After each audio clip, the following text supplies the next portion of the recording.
Le travail de groupe à l'école. Ah, vaste sujet. On a tous un avis dessus. Pour certains, c'est une perte de temps, pour d'autres, c'est révolutionnaire. On a souvent cette image d'Épinal de la classe parfaite, un silence quasi religieux, chaque élève bien concentré sur sa copie, mais est-ce que ce calme est vraiment le signe que tout le monde apprend bien? Et si, au contraire, le petit brouhaha des discussions, le bruit des idées qui s'entrechoquent, c'était ça la vraie recette de l'efficacité? Bon, commençons par le début. Pourquoi, à un moment donné, on s'est dit que l'apprentissage tout seul dans son coin, ce n'était peut-être pas la solution à tout? En fait, le constat de départ, il est assez préoccupant. On voit de plus en plus d'élèves qui ont du mal à suivre, ou pire, qui décrochent complètement. Face à ça, le modèle classique du « chacun pour soi » commence à montrer ses limites. Du coup, une idée a germé. Et si le souci, ce n'était pas l'élève, mais la méthode? Et si travailler seul, en fait, ça isolait et ça décourageait? Et voilà la grande question que Céline Garnier a voulu mettre à l'épreuve. L'idée, ce n'est pas juste de voir si les élèves trouvent la bonne réponse à un exercice. Non, c'est beaucoup plus profond. Est-ce qu'ils s'approprient vraiment les choses? Est-ce qu'ils sont capables de réutiliser ce qu'ils ont appris? C'est tout l'enjeu de l'expérience qui va suivre. Alors, avant de sauter dans le vif du sujet et de regarder l'expérience se dérouler, faut qu'on comprenne un truc. Pourquoi, sur le papier, le travail de groupe semble si prometteur? C'est quoi la mécanique intellectuelle qui est censée opérer? Voici le concept clé, le vrai moteur du truc. Le conflit socio-cognitif. Alors attention, le mot conflit peut faire un peu peur, mais ici c'est quelque chose de super constructif. C'est ce moment magique où ton idée se confronte à celle du voisin. Ça t'oblige à argumenter, à douter, à réévaluer ta propre logique. C'est dans cette friction, dans ce débat, que les idées s'ancrent pour de bon. Et cette citation du célèbre psychologue Jean Piaget, elle résume ça à la perfection.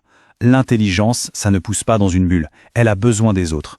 Apprendre, c'est se frotter à d'autres manières de penser pour affiner la sienne.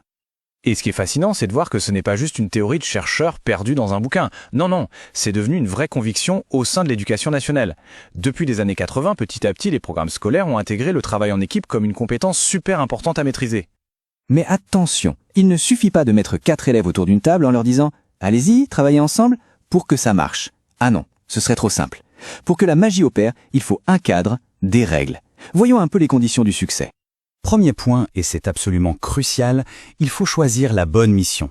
Le travail de groupe, ça n'a de sens que si le problème est un peu costaud, un peu complexe. S'il s'agit juste d'appliquer bêtement une formule, collaborer ne sert à rien et les élèves le sentent tout de suite. Il faut un vrai défi qui demande de la stratégie et de la discussion. Deuxième question, comment on fait les groupes? Alors, laisser les élèves choisir leurs copains, ça garantit une bonne ambiance, c'est sûr, mais pas forcément une concentration au top.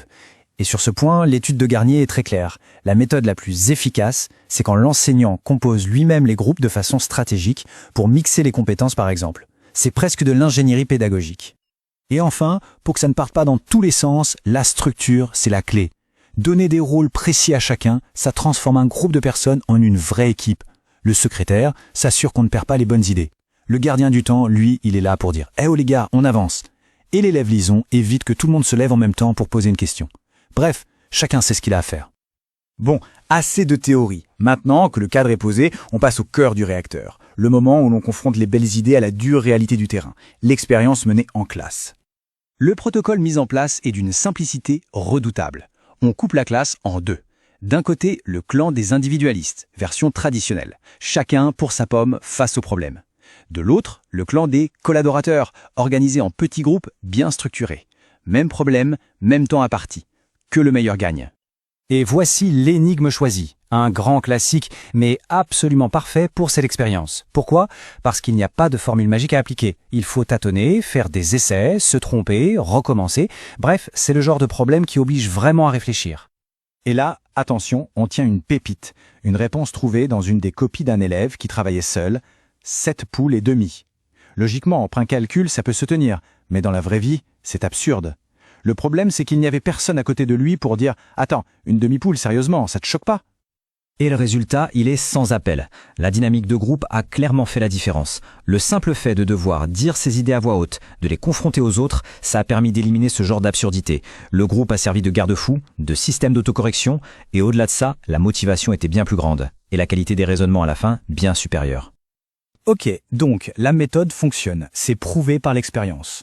Mais du point de vue des élèves, comment ça a été vécu? Est-ce qu'ils ont aimé? Passons maintenant à leur verdict, recueilli juste après via un questionnaire. Et là, la réponse, c'est un véritable plébiscite, un raz-de-marée. Regardez-moi ce chiffre. 96% des élèves ont trouvé l'expérience super. Ce n'est pas juste bien, c'est super. C'est un chiffre énorme qui montre que la méthode est non seulement efficace, mais qu'en plus elle est appréciée. L'apprentissage est devenu un bon moment. Et quand on leur demande pourquoi ils ont aimé, leurs réponses sont hyper intéressantes. Ils disent qu'ils ont mieux compris, qu'ils ont appris à défendre leurs idées, mais aussi, et c'est fondamental, qu'ils ont pu s'entraider. Ils n'étaient plus seuls face à la difficulté. Le groupe est devenu un espace de soutien. Ce graphique, c'est peut-être le plus important de toute l'étude. L'impact dépasse largement les maths.